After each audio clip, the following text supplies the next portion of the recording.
Daily dose में आपका स्वागत है। मैं आपके साथ श्याम मोनू चतुर्वेदी। आप देख रहे हैं हमारा खास कार्यक्रम हमारी धरोहर। यूँ तो भारत विविधताओं से भरा देश है, लेकिन भारत में एक ऐसा स्थान जिसे ब्रज या ब्रजमंडल कहा जाता है, वह पूरी दुनिया में एक अलग पहचान रखता है। जहाँ दुनिया भर में यात्री लाखों की संख्या में मथुरा आते हैं और दर्शन करते हैं। हम आज आपको मथुरा के एक पावन स्थान पर लेकर जाएंगे जिसे पूरे संसार की धुरी कहा जाता है। जी हाँ, हम बात कर रहे हैं मथुरा के सुप्रसिद्ध विश्राम घाट की। इस वीडियो के माध्यम से हम आपको आज बताएंगे कि क्यों इस घाट का नाम विश्राम घाट पड़ा, यहाँ का महत्व क्या है और यहाँ पर स्नान, ध्यान और दान करने से किस फल की प्राप्ति होती है। और हम आपको यह भी बताएंगे कि 12 भगवान कृष्ण बलराम सहित प्रभु श्री राम शत्रुघ्न जी सहित श्री कृष्ण और बलराम के कुलगुरु गर्गाचार्य भी मथुरा कब आए और कब विश्राम घाट पर आकर स्नान, दान और विश्राम किया। देखिए हमारी ये खास वीडियो। यमुना के तट पर विश्राम घाट मथुरा का सर्वप्रधान एवं प्रसिद्ध घाट है। भगवान श्री कृष्ण ने कंस का वध कर इस स्थान पर विश्राम किया था, इसलिए यहाँ की महिमा अपरंपार है। कहा जाता है कि भगवान श्री कृष्ण ने महाबलशाली कंस को मारकर ध्रुव घाट पर उसकी अंत्येष्टि संस्कार करवाकर बंधु बांधवों के साथ यमुना के इस पवित्र घाट पर स्नान कर विश्राम किया था। मथुरा वृंदावन की जाने माने कथावाचक एवं श्री जी पीठ के पीठाधीश्वर श्री मनीष बाबा ने बताया कि ये भूमि मथुरापुरी भगवान श्री कृष्ण की पावन भूमि है। उसमें भी विश्राम घाट का बहुत अधिक महत्व है। ये संपूर्ण संसार की धुरी कहा जाता है। पूज्य मनीष बाबा ने बताया कि यहाँ श्री कृष्ण बलराम के कुलगुरु गर्गाचार्य भी विश्राम घाट पर आए। वहीं प्रभु श्री राम भी इस मथुरा पुरी में आए और विश्राम घाट पर आकर स्नान एवं पूजा अर्चना की। आइए जानते हैं विश्राम घाट के इतिहास के बारे में।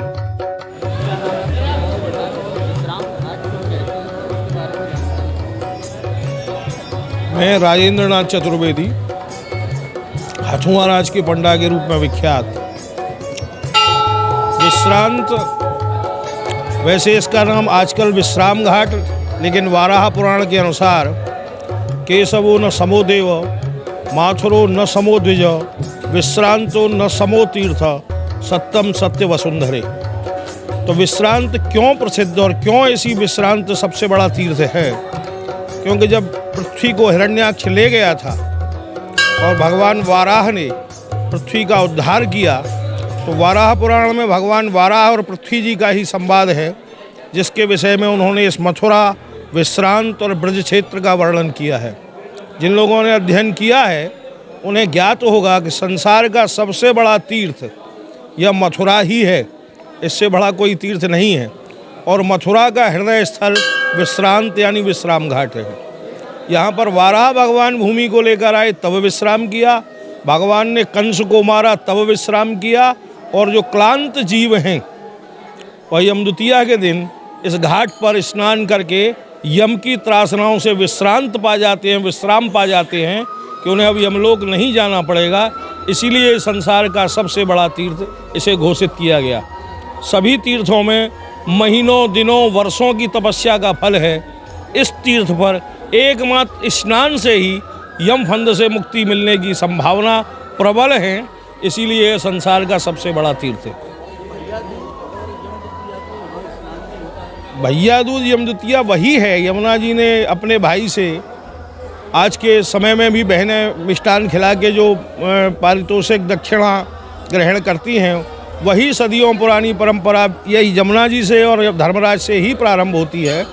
और उसी दिन स्नान के बाद यमलोक में नहीं जाना होता, यह निश्चित बात है।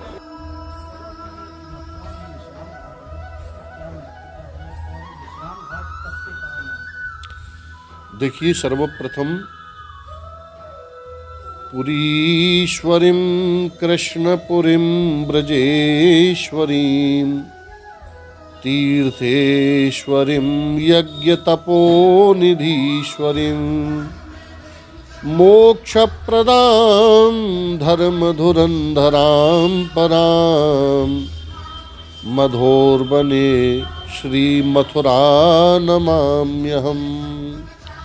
ये मथुरापुरी सप्तपुरियों में धन्य है, और मथुरापुरी में भी जो धन्य है वो श्री तीर्थराज विश्राम घाट है। हमारे यहाँ जो तत्वमय परम आध्यात्मिक शक्तियों का जो केंद्र है वो गायत्री है, जिसको कि वेद माता भी कहा गया है। गायत्री में चतुर्विंशत जो अक्षर हैं, उन 24 बीज मंत्रों का भाव ये प्रकट होता है कि हमारा विश्राम घाट ही मूल मंत्रमय है, जिसके वाम पार्श्व में बाईं तरफ 12 घाट है और दक्षिण पार्श्व में 12 घाट है। तो 12 दूनी 24 और मध्य में तीर्थराज विश्राम घाट है। इन तीर्थराज की जो महिमा है अखिल ब्रह्मांड नायक भगवान श्री कृष्ण के समय भी थी, रामावतार में मर्यादा पुरुषोत्तम भगवान राम के समय भी रही, वराह भगवान के अवतार में भगवान वराह के समय भी रही, एवं विविध विविध प्रसंगों में हम आचार्य जनों से श्रवण करते आए हैं।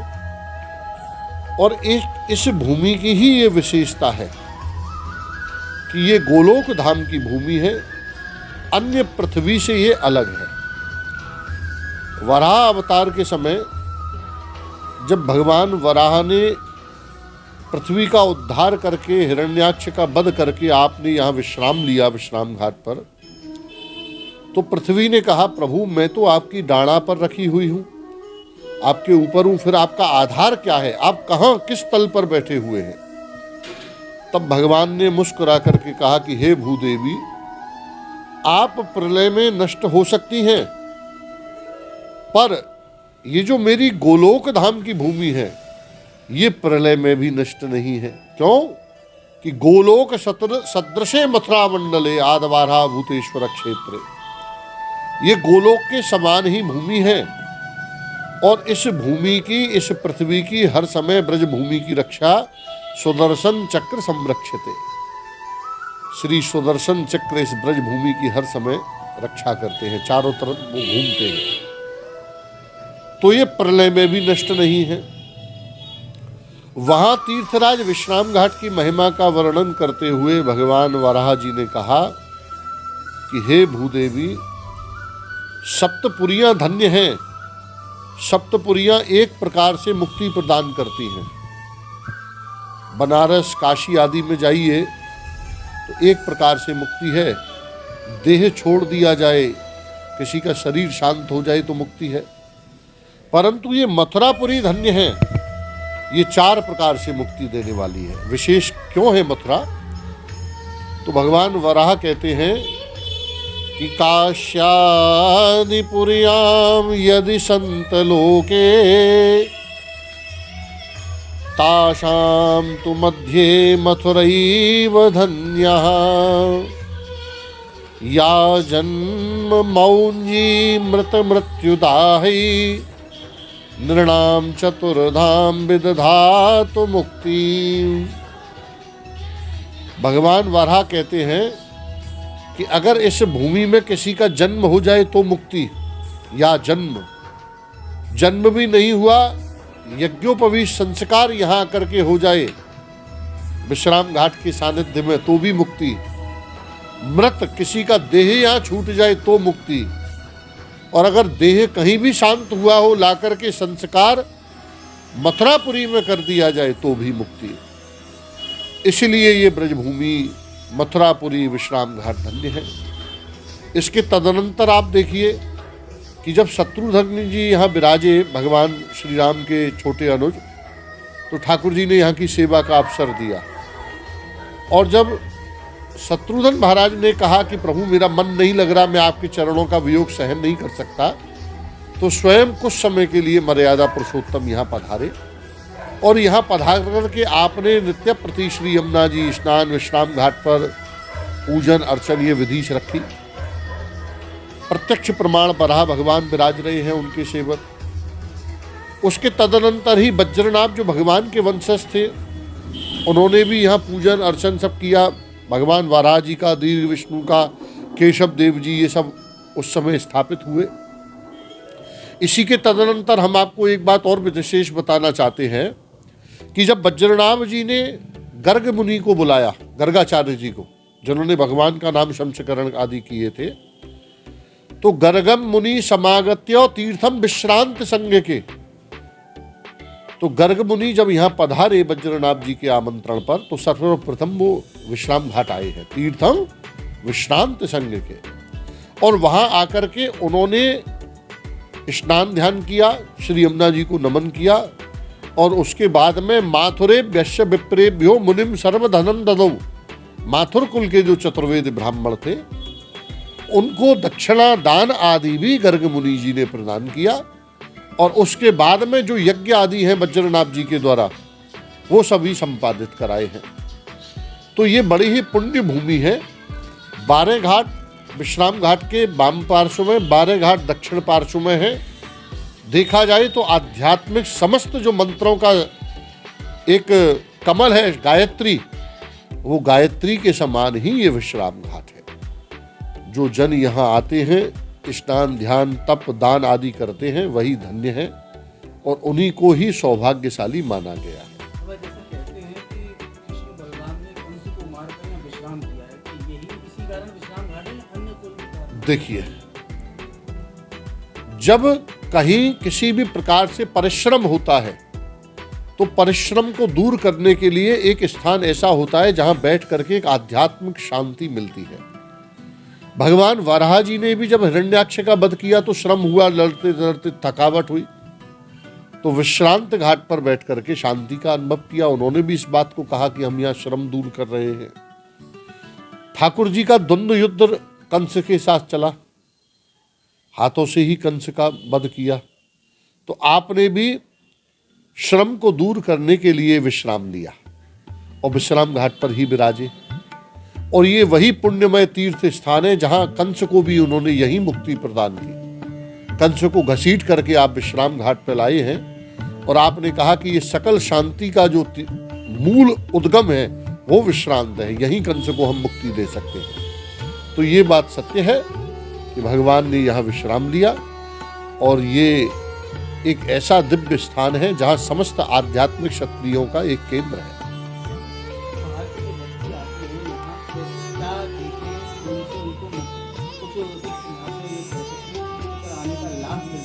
देखिए, आज के समय में व्यक्ति एक मनोरंजन के भाव से परिवार सहित आते हैं। सर्वप्रथम तो हम यह कहना चाहते हैं कि जो भी मन में धारणा मनोरंजन की करके आते हैं उनको तीर्थ का फल नहीं मिलता। तीर्थ यात्रा अगर करनी है तो तीर्थों के नियम का पालन हो, यहाँ पर आए, यहाँ के जो आचार्य हैं, जो पुरोहित हैं, उनको वंदन करें, उनको वरण करें, उनके द्वारा श्री यमुना जी का पूजन अर्चन करें।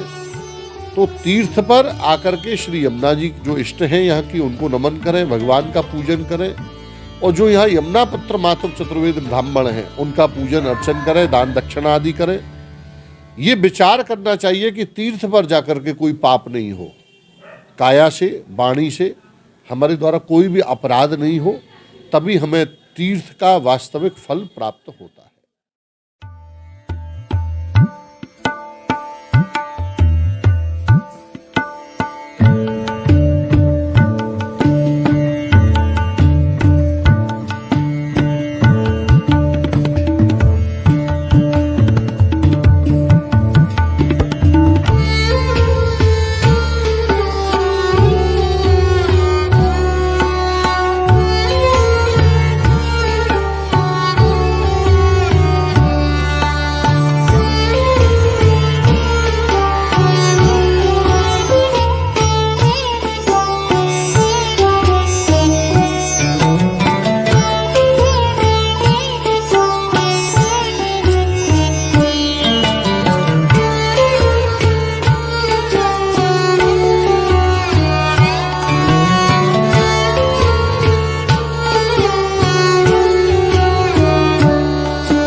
इस कार्यक्रम के प्रायोजक थे द लॉन फैक्ट्री।